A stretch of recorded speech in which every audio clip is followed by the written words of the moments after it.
Hello everyone, this is Pet Crochets. Welcome back to my channel. Today I just want to show you guys some different methods or different ways of joining yarn together. So that's whether you're in the middle of a project and you're about to run out of yarn and you need to join a new ball of yarn to continue, if you're changing colors, or if you're just joining the two pieces together. So there are various different methods. I am going to split this up into the knot methods and then the more of the seamless join methods. And then for the third option, it's going to be kind of just working the new yarn into the piece that you're already working with. So kind of like how you do color change in the middle of your project. There's no right or wrong way to join the yarn. It's really going to depend on the fiber content of your yarn and the weight of your yarn. So for example, maybe one of the joining methods is better for a acrylic weight 4 yarn, but it's not so good for a weight 1 cotton yarn. It's really going to depend on your project and the type of yarn that you're going to be using. So we're going to start off with the knot methods. I'm going to show you how to do the magic knot and then the more secure version of the magic knot, which is the square knot. So we'll start off with the magic knot. I have two pieces of yarn of different colors here, so it's easier to see. And this is the knot that I learned when I first started crocheting. It's the one that I used for almost everything before I realized that it might not be so secure for every single type of yarn fiber content. I'm going to lay my two pieces of yarn like so. So the left side is on top of the blue one and the blue one is under the pink.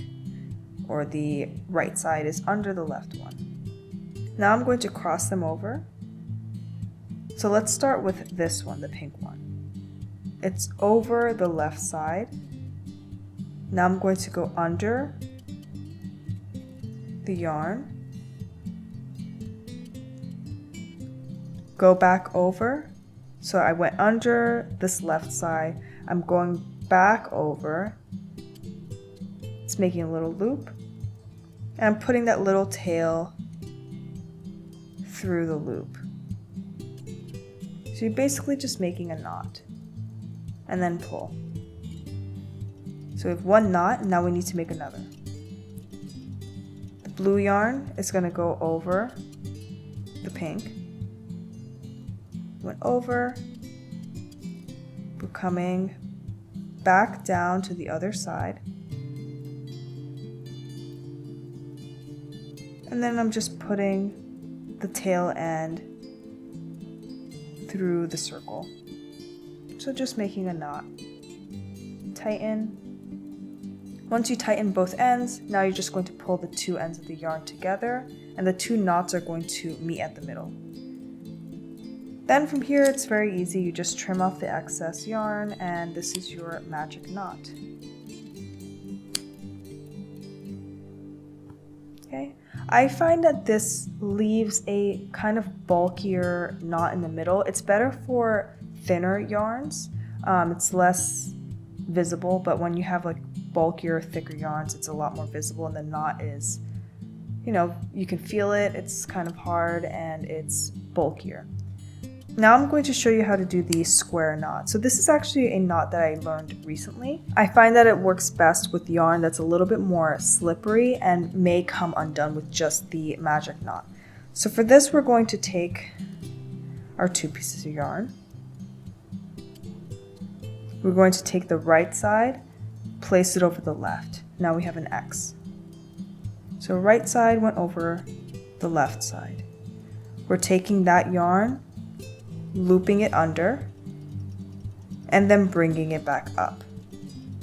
So kind of just twisted the yarn. Now we're taking the left side, bringing it over the right side. And then from here, you're taking this and putting it under and through the circle. So taking this under and through the circle.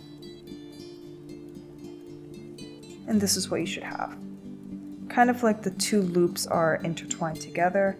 And then from here, we're just taking the two ends and pulling them together.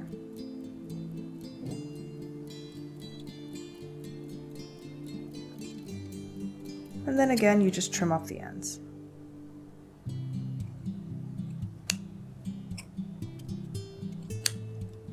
So as you can see with this knot, it's still quite bulky, but it works better for more finer weight yarns. Next, I'm going to show you guys how to do the Russian join. So for the Russian join, you're going to take your 2 pieces of yarn, cross them over.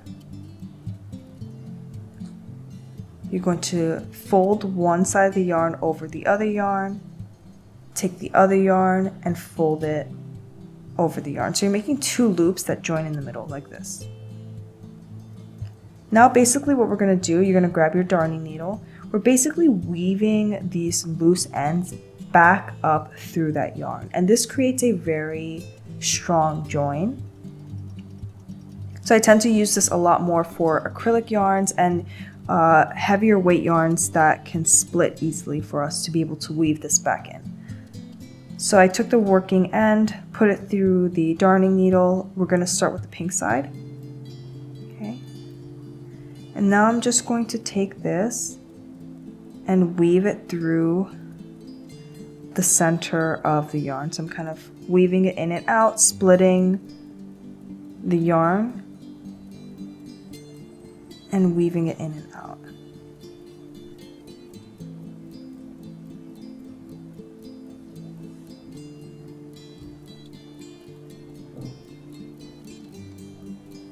And I like to pull it through just in the beginning there so it doesn't leave a gap and it joins nicely. And then from here I'm just going to keep going. And you're basically just hiding or tucking that tail back in through the other piece of yarn. So I'm splitting it and going in and out.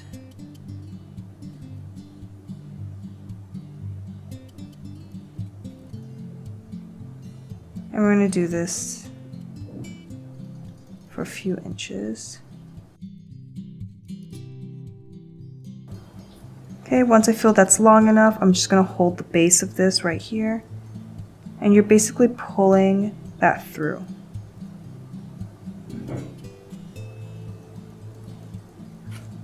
So we wove that piece of yarn in through back on itself. And if you have a little tail left over, you could just trim it off at this point. I'm just going to leave it for now, but this is what it looks like.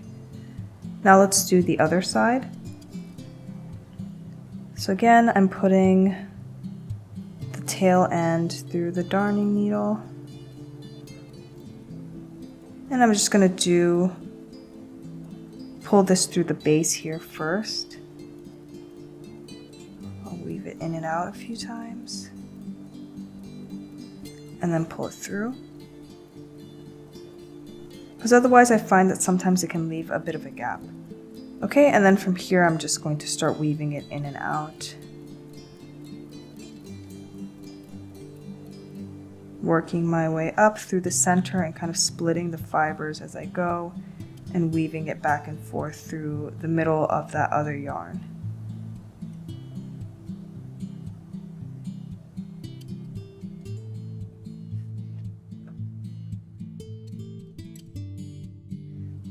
And then when you're ready, you're just going to pull it through, kind of straighten everything out, and then you can trim off any of the excess pieces. But this is what it's going to look like. So as you can see, I'm going to bring this piece down. It is slightly bulkier than our working piece of yarn because we are kind of doubling up the yarn here. And I feel it's more noticeable the thicker in weight you go with the yarn. However, it is a very strong join. So I'd use this method for more slippery yarn. So I have acrylic yarn that's very slippery, and this just works perfectly for that. So this is the invisible join or the Russian join. For these next methods, I'm going to be using a little swatch here. So this is if you're running out of yarn while you're working on a project or if you're changing colors. Okay, so let's say we have about this much yarn left and we're in the middle of our piece here and we need to join a new ball or skein of yarn. There's 2 different ways I like to do this. The first method is I'm going to set myself up, so this is half double crochet, yarn over, going to the next stitch, pull up a loop. And before I yarn over and pull it through the 3 loops on my hook, I'm basically going to complete the stitch with the other piece of yarn, or the new ball of yarn or the new color that you're working with. This is when I'm going to bring in my new piece of yarn. I'm going to leave a little tail.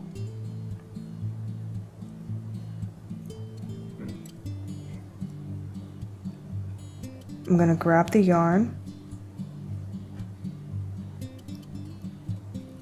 and pull it through the loop. So you're basically finishing the stitch with the new piece of yarn. Then from here, I'm just going to move those 2 tail ends out of the way, and I'm going to continue crocheting with that new piece.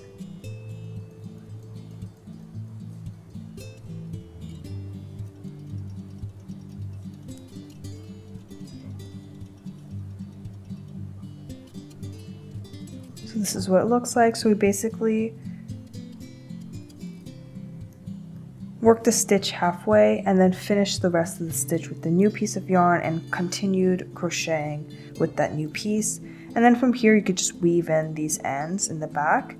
I like to make a little knot with the 2 pieces just so it's extra secure, and then weave those 2 pieces in. So that's one method. So the second way of doing this, you're going to take your piece that you're working on and then the new yarn, and you're kind of setting it up in the way of a Russian join.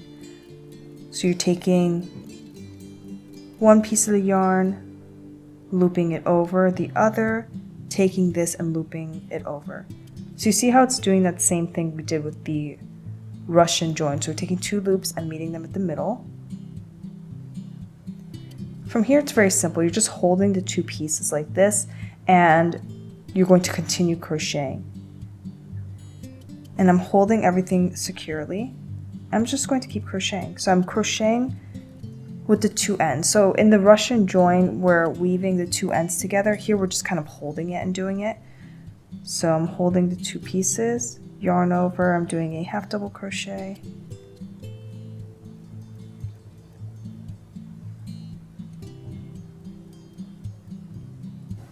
So moving this tail end behind so it doesn't get in the way while I work. And you can also kind of twist it a little bit so it's a little easier to hold.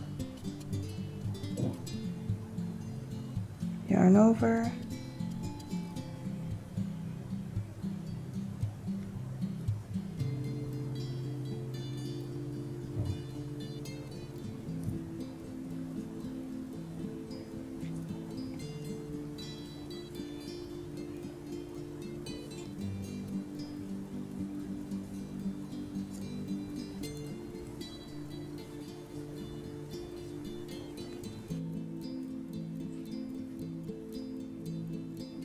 So again, like the Russian join, it might be slightly bulky just for that section where you're doubling up the yarn or putting 2 pieces of yarn over. And then from here you could just weave in those 2 loose ends. But this is also a very secure join. Okay you guys, so this concludes this mini video and tutorials on different ways and methods that you can join your yarn. If you like this video, don't forget to like, comment, and subscribe to my channel for more crochet content and tutorials. Once again, there are many different ways and methods that you can join your yarn. There's actually a lot of other tutorials out there for various different knots and invisible joins, but these 5 are the ones that I tend to use more frequently for my crochet projects. And once again, remember, as you're using different methods, one method may work better for you over another based on the quality of the yarn and the fiber of the yarn. So you want to take all of that into consideration. In the description box below, I'll leave a little blurb for what type of yarns work best with which type of knot or joining method for your information. So you can check that out as well. If you have any comments or questions, or you have some difficulties or want some clarification, you can leave them in the comment section below and I'll be sure to get to them as well.